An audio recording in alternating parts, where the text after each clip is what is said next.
Pemirsa, tim nasional Indonesia belakangan ini seolah tanpa arah. Target PSSI menempati posisi 100 ranking FIFA sepertinya tidak mudah direalisasikan. Kosongnya kursi kepelatihan selama 1 bulan terakhir pun membuat PSSI terlihat bimbang menentukan arah sepak bola Indonesia. Hal ini memicu reaksi supporter melakukan aksi untuk menyampaikan tuntutan reformasi di tubuh PSSI. Untuk membahasnya kita sudah terhubung langsung bersama pengamat sepak bola Haris Pardede atau Bung Harpa. Selamat sore Bung Harpa. Dan juga pemirsa Metro TV. Iya, Bung Harpa, tuntutan supporter ini menurut Anda realistis tidak sih sebenarnya? Ya, pertama ini kan bagian dari demokrasi ya. Fans sebagai stakeholder sepak bola Indonesia, sesuai singkatannya kan PSSI ini Persatuan Sepak Bola Seluruh Indonesia, tentunya berhak ya untuk menyampaikan aspirasinya.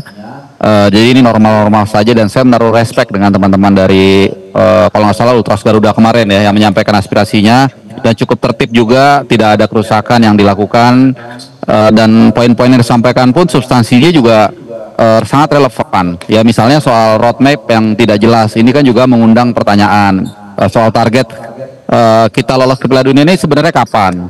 Ya kemudian kedua, pembinaan usia dini, ini sebenarnya sudah pernah disampaikan secara langsung oleh insan sepak bola Indonesia ketika kita dikumpulkan di Menara Dana Reksa bulan Januari lalu.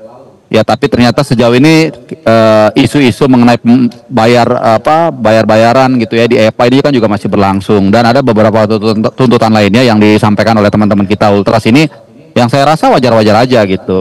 Jadi saya pikir nggak ada masalah, dan saya pikir juga saatnya juga mereka untuk didengarkan. Kalau nggak salah satu poinnya itu ada komunikasi yang baik lah. Ini kan selama ini yang tidak terjadi ya, ketika ada butuh misalnya ke seluruh dunia, ke Sydney, ke Australia, ke Saudi ditemuin, tapi ketika ada tuntutan seperti ini kok pengurus PSSI menghilang semua. Jadi saya pikir ini wajar-wajar aja, dan mungkin masih ada sedikit kesempatan bagi PSSI untuk mendengarkan suara fans. Ya terserah mereka nanti mau ngikutin atau enggak, tapi nanti waktu yang akan membuktikan apakah kemudian komunikasi yang baik mereka itu bisa dipulihkan dan kemudian ada kebijakan yang positif atau tidak. Nah, Ketua Umum PSSI dan juga anggota Exco PSSI Arya Sinulinga diminta mundur. Bagaimana menurut Anda terkait dengan tuntutan ini? Ya saya pikir ini kan suara rakyat ya, dan kalau kita mau jujur ini sebenarnya memang tidak semua. Kita juga harus fair bahwa tidak 100% juga orang setuju dengan tuntutan itu. Tapi dari sampel yang saya lihat di WhatsApp group, di sosial media, di stadion sekalipun, ya mulai dari di Allianz Stadium di Sydney, saya saat itu hadir di Sidoarjo, maupun juga di King Abdullah Sport City di Jeddah, itu memang rata-rata suaranya seperti itu. Jadi jangan lagi kita mendinai, bahkan kemudian menggunakan artificial untuk menggalang opini, untuk melawan opini masyarakat yang sebenarnya. Di satu titik nanti itu akan menemukan benturan, dan ini yang terjadi. Artinya ketika aspirasi ini tersumbat, sehingga tuntutan yang selama ini mungkin hanya di tataran tongkrongan lah seperti itu, akhirnya makin membesar dan mereka makin sulit untuk menyanggupinya. Jadi saya pikir nggak ada masalah, dengarkanlah aspirasi dari masyarakat dan pilah-pilahlah yang bagus, termasuk juga soal pemilihan pelatih timnas. Ini kan juga simpang siur ya Mbak Yohana. Ada yang mengatakan ini melalui rapat Exco ya, tapi kemudian misalnya 5 nama muncul seperti tadi yang teman-teman redaksi sampaikan, ada Timur Kapatse, tapi kapan rapat Exco-nya? Jadi apakah ini memang ada mekanisme yang diikuti dalam mengambil sebuah keputusan, atau ini one man show? Nah ini kan banyak ketidaktransparan dan inkonsistensi yang dituntut oleh supporter yang diwakilkan oleh teman-teman dari Ultras Garuda kemarin. Nah ini juga terkait pelatih ini. Setelah Kluivert gagal meneruskan Sintayong, kekecewaan publik juga memang semakin menjadi, dan disinyalir ini menjadi salah satu pemicu juga. Apakah ini mempengaruhi PSSI dalam memilih pelatih menurut Anda situasi ini juga? Iya, sebenarnya kan ketika terjadi transisi dari Sintayong dan Patrick Kluivert kan publik terbelah lah. Saya tidak mau mengklaim mana lebih banyak, malah lebih sedikit ya. Tapi yang pasti ada yang kecewa, ada yang juga ya menerima seperti itu. Tapi kan terbukti kemudian itu sebagai sebuah blunder total. Bukan soal kalahnya Mbak, karena nggak mungkin sebuah tim itu selalu menang.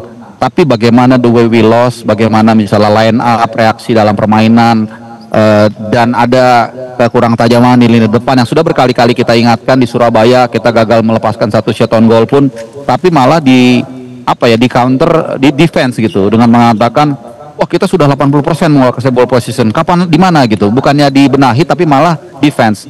Nah hal-hal seperti ini kan yang akhirnya membuat kita jadi sulit percaya bahwa PSSI kemudian bisa memilih pelatih dengan benar. Jalankanlah mekanisme itu, jangan one man show. Kalau memang masih Pak Erick Thohir ketuanya ya, karena setahu saya itu ada mekanismenya, Mbak. Jadi seperti dijelaskan oleh Pak Zainuddin Amali, Wakil Ketua Umum PSSI di sebuah stasiun TV. Jadi ketika milih Sintayong itu sebenarnya ada semacam RDP lah, bukan RDP ya, fit and proper test. Ya saat itu beliau mengatakan ada Luis Mia, ada STY. Kemudian Esko itu rapat, kemudian mereka menentukan. Jadi tanggung jawabnya kolektif kolegial. Nah ini kan enggak one man show. Ketika itu berhasil memang satu orang yang akan mendapatkan credit point. Tapi ketika gagal seperti ini ya tanggung juga. Maka dari itu berkaca dari presiden yang sudah terjadi, ya kembalilah ke jalur yang benar. Tunjuklah pelatih secepat mungkin dan sebaik mungkin melalui mekanisme yang ada gitu. Itu pun kalau masyarakat masih memberikan masih tidak percaya. Sekali lagi saya pribadi tidak mewakili, tapi ya suara di jalanan, di stadion itu kan di mana-mana kita sudah bisa dengar. Semakin lama semakin nyaring dan tentunya kita kecewa juga terakhir karena seharusnya ada FIFA Matchday nih. Mungkin hari ini kita akan nggak tahu bermain lawan siapa tadinya, tapi kan itu tidak terjadi karena nggak ada pelatih, nggak ada interim dan akhirnya ranking FIFA kita pun terancam untuk melorot karena poin kita tidak berubah, tidak nambah, tapi negara lain mungkin akan nambah seperti itu.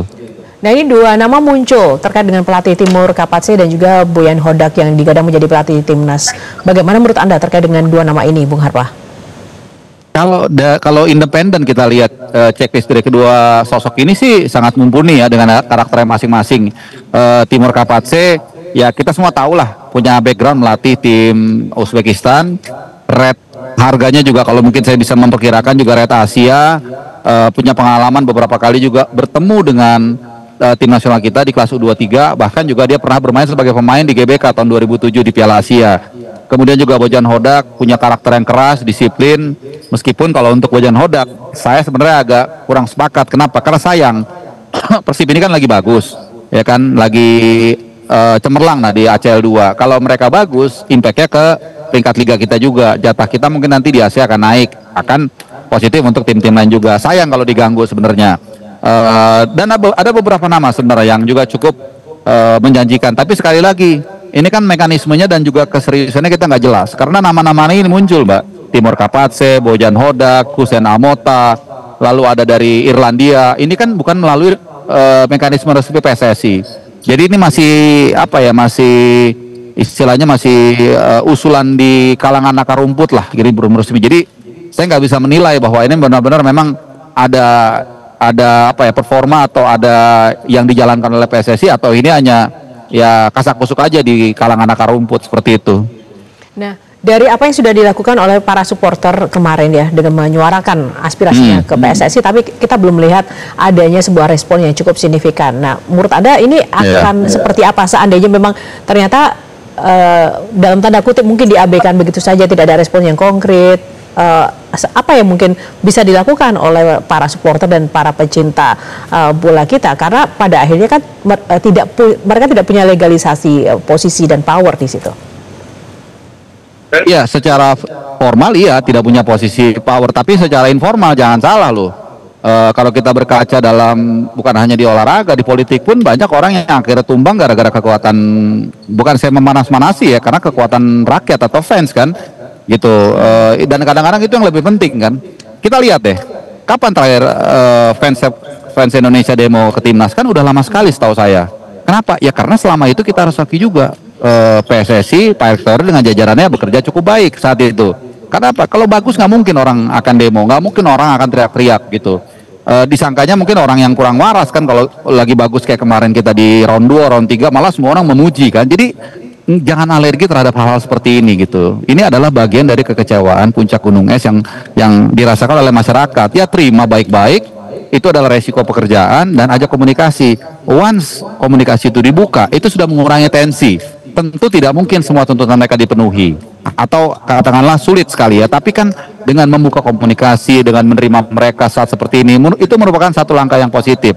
Nah nanti tinggal bagaimana diolah, disaring lagi, dikomunikasikan lagi. Jangan hanya ngajak komunikasi dengan 1-2 pihak yang bahkan ke stadion pun nggak pernah. Ini teman-teman kita ini kan yang boleh dibilang ketika pertandingan bukan hanya datang ke stadion, Mbak, membelakangi lapangan bola untuk menjadi capo, untuk meneriakan semangat. Mereka yang hari-hari atau tiap pertandingan itu datang. Jadi mereka tahu apa yang menjadi masalah di akar rumput, ya dengarkan mereka aja begitu. Jadi itu yang saya katakan tadi, jangan ketika lagi ada butuh kemana-mana didatengin supporter ke Qatar, ke Australia, tapi ketika ada keluhan pada kabur semua kan. Jadi ya sekali lagi kita hanya bersuara, ya memang kita tidak punya apa ya mekanisme yang resmi, tapi jangan lupa PSSI ini berkali-kali saya katakan ya, PSSI ini adalah punya masyarakat Indonesia, baik setelah kita merdeka, bahkan sejak kita dulu memperjuangkan kemerdekaan pun PSSI sudah milik masyarakat.